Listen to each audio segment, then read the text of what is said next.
এবার অভিনয় ছাড়ার ঘোষণা দিয়েছেন দেশের ছোট পর্দার উঠতি অভিনেত্রী নহবা তাহিয়া। বুধবার রাতে তিনি তার ফেসবুক আইডিতে এক পোস্টের মাধ্যমে এই ঘোষণা দেন। ক্যারিয়ার শুরু হতে না হতেই কেন অভিনয় ছাড়ার ঘোষণা দিলেন তরুণ এই অভিনেত্রী? তিনি তার সামাজিক মাধ্যম ফেসবুকে ওই পোস্টে লিখেছেন, শোবিজে সুন্দর 4টি বছর কাটানোর পর থামার সিদ্ধান্ত নিয়েছি। এই যাত্রাটা আমার জন্য ভীষণ গুরুত্বপূর্ণ ছিল, স্মরণীয় ছিল, আর এর জন্য সবার প্রতি আজীবন কৃতজ্ঞ থাকব।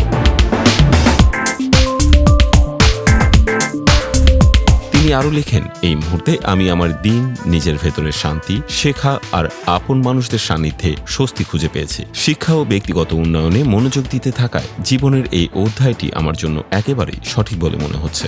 পোস্টে তিনি আরও জানান, এখন থেকে আমার আর কোনো নতুন কাজ আসবে না, নাটক, টিভিসি, এমনকি ওটিটি প্ল্যাটফর্মেও না। আগে করা কিছু কাজ হয়তো সামনে প্রকাশ পেতে পারে, কিন্তু সেগুলোর সঙ্গে আমি আর যুক্ত থাকব না।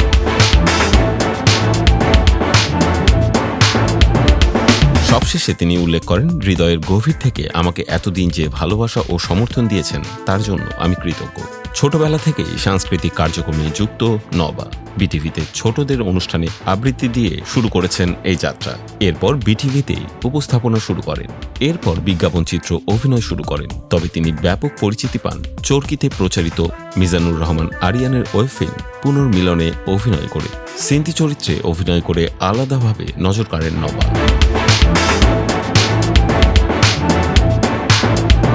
বেশ কয়েকটি নাটকে দেখা গেছে তাকে। এর মধ্যে চুপি চুপি, প্রথম প্রেমে বানান ভুল, মায়াপুরাণ, শুধু তুমি সহ বেশ কয়েকটি আলোচিত নাটকও রয়েছে। ক্লোজ আপ কাছে আসার গল্পে কন্ট্রোল প্লাস জেটে দেখা গিয়েছিল তাকে। পড়াশোনার জন্য অভিনয় থেকে কয়েক মাসের বিরতিতেও ছিলেন এই অভিনেত্রী। তবে এবার শোবিজকে একেবারেই বিদায় জানিয়েছেন। তবে উল্লেখিত কারণের বাইরে শোবিজ ছাড়ার আর কোনো কারণ আছে কিনা তা এখনো জানা যায়নি।